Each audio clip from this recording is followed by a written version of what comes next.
Hello, ഇത്തവണത്തെ ക്രിസ്മസിന് ഇതുപോലെ ഒരു ക്രിസ്മസ് ട്രീ ഉണ്ടാക്കിയാലോ. അതിന് വേണ്ടിയിട്ട് ഒരു വെള്ള പേപ്പർ എടുക്കുന്നുണ്ട് കേട്ടോ. എൻ്റെ കയ്യിൽ വെള്ള പേപ്പർ മാത്രമേ ഉള്ളൂ. നിങ്ങളുടെ കയ്യിൽ കളർ പേപ്പർ ഉണ്ടെങ്കിൽ എടുത്തോളൂ, നല്ല ഭംഗിയായിരിക്കും. കുറച്ചുകൂടി ഭംഗിയായിട്ട് എടുത്തിരിക്കാം കേട്ടോ. അപ്പോൾ ക്രിസ്മസ് ട്രീ ഞാൻ വൈറ്റാണ് ഉണ്ടാക്കുന്നത്. അപ്പോൾ അതിന് വേണ്ടിയിട്ട് വെള്ള പേപ്പറാണ് എടുത്തിരുന്നത്. തപ്പി പിടിച്ച ഒരു പേപ്പർ എടുത്തു. അപ്പോൾ അതിനതായി ഇതുപോലെ ഒന്ന് കട്ട് ചെയ്തെടുക്കണം കേട്ടോ.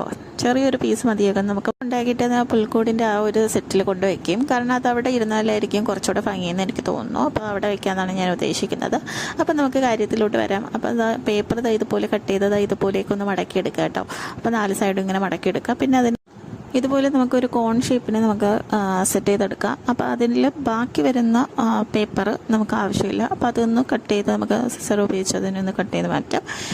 എൻ്റെ ചാനലിൽ ഞാൻ വേറെയും ക്രാഫ്റ്റ് വീഡിയോസൊക്കെ ചെയ്തിട്ടുണ്ട്, ക്രിസ്മസ് ടൈമിലും അല്ലാതെയൊക്കെ. അപ്പോൾ അതും കൂടെ ഇതിൽ ഞാൻ ആഡ് ചെയ്ത് കൊടുത്തേക്കാം. അപ്പോൾ അത് കാണാത്തവർ അതും കൂടെ ഒന്ന് കണ്ട് സപ്പോർട്ട് ചെയ്തേക്കാം കേട്ടോ. അപ്പോൾ ഞാൻ ഈ ഒരു പേപ്പറിന് നന്നായിട്ട് ഫോൾഡ് ചെയ്തെടുത്തിട്ടുണ്ട്. അപ്പോൾ ഇനി ഈ ഓരോ ഭാഗത്ത് നമുക്കിനി സിസർ ഉപയോഗിച്ച് അതിനെ ഇതുപോലെ ഒന്ന് നീളത്തിനൊന്ന് കട്ട് ചെയ്ത് കൊടുക്കുക. കട്ട് ചെയ്യുമെന്ന് പറയുമ്പോൾ ഫുള്ളായിട്ട് കട്ട് ചെയ്യേണ്ട, കുറച്ചായിട്ടൊന്ന് കട്ട് ചെയ്ത് കൊടുത്തിട്ട് ഇതുപോലെ കൈ വെച്ചതിനെ ഒന്ന് മടക്കി കൊടുക്കുക. അതിൻ്റെ അറ്റത്ത് വെച്ച് ഇങ്ങനെ മടക്കി കൊടുത്താൽ മാത്രം മതിയാകും. ഇന്നത്തെ ക്രിസ്മസിന് ഈ ഒരു ക്രിസ്മസ് ട്രീ തയ്യാറായിട്ടുണ്ട്. അപ്പോൾ ഈ ഒരു ക്രാഫ്റ്റ് വീഡിയോ എല്ലാവർക്കും ഇഷ്ടപ്പെട്ടെന്ന് വിചാരിക്കുന്നു. അപ്പോൾ വീഡിയോ ഇഷ്ടപ്പെട്ടാൽ ലൈക്ക്, ഷെയർ, സബ്സ്ക്രൈബ് ഒക്കെ ഒന്ന് ചെയ്തേക്കാം.